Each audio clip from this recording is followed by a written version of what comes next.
السلام علیکم مولوی صاحب څنګه خیر د ټیک ټاک حالات خدي مولوی صاحب ما د میراث په اړه کې پوښتنه کوله پوښتنه د څه و چې یو سړی دوه ښځې کړي دي چې د یوې ښځې نه یو زوی او 15 لورګانې دي او د بلې ښځې نه 4 زامن او 3 لورګانې دي د وخت په تېرېدو سره مشره ښځه چې د خپل خاوند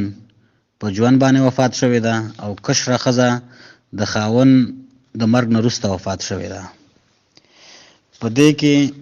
د دې کشره ښځې چې 4 زامن دي 2 زامن هم وفات شوي دي او اوس کشره ښځه هم وفات شوه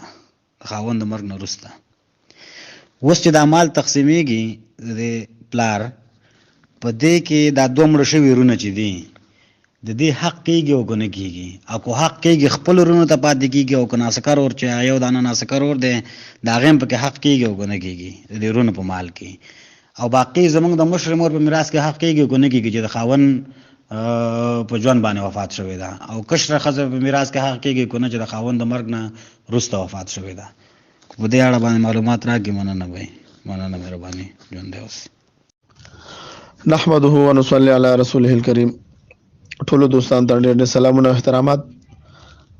روزانه تاسو دا یو تپوس کړی دی انسان وفات شوی دی د دوه ښځې دي د یوې ښځې نه یو زوی او 15 لورګانې دي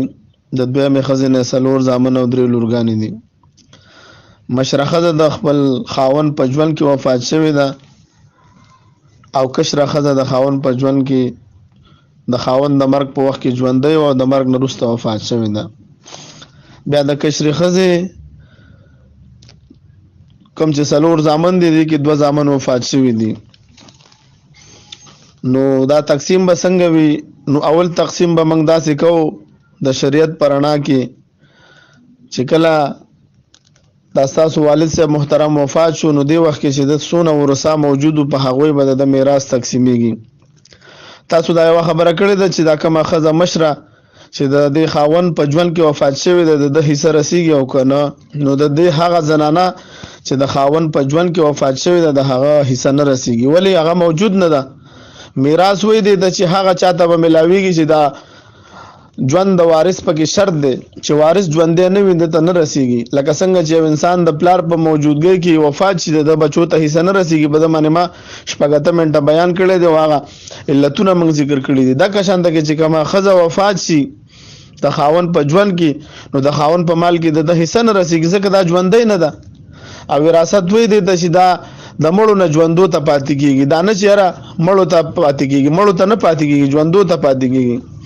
نو ستاسو مشره چې کومه مور وه هغو ته ووته میندنه بله خبره ستاسو دا ده چې دا ستاسو بیا کم 2 ورونه وفات شوي دي د دې خبره ده نو اول خو به ستاسو دا مال تقسیم شي د پلار مال به تقسیم شي ستاسو مور موجود وه کشره ښځه چې وه هغه له به میلاو شي پکې هغه له به پکې سمن ورکوي او دا نور به تاسو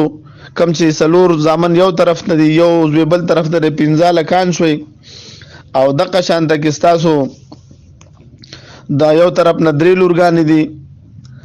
او دغه شانته کې د بلې نه 15 لورګانې دي نو دا 8 لورګانې شوي او 15 زامن دا بلې ذکر مثل حظ الانثیین د قاعدې مطابق په دې باندې تقسیم کوي